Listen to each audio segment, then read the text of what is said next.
Hello everyone! So, flexing my aquarium. Bagong linis po yan everyone. So, every 2 months po ako naglilinis ng aking aquarium. So, ayan, general cleaning ngayon. At nilagyan ko ng marami ditong Sortus Potus kasi nakaka-relax yung maraming halaman sa loob ng bahay. So, ayan, meron din ako ditong tatlong aquarium bowl na merong nakalagay na Sortus Potus din. So, yan before, ang tagal na sa akin yan, napakatagal na everyone itong mga Sortus Potus everyone sa akin yan. Napakatagal na, kaya ganyan na po sila. So, 2 months ko rin siya pinapalitan everyone at still malinaw pa rin. So, yan ang aking aquarium. Yan.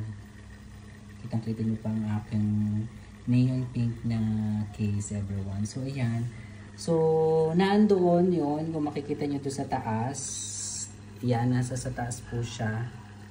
Nasa sa taas yan. Nasa sa taas yan everyone. Yan, yun. Nandun siya sa taas. Nagaano siya. Betta fish po yun everyone. Tapos, gusto niya lagi mapag-isa. Sinama ko na siya para maging community fish tank na siya.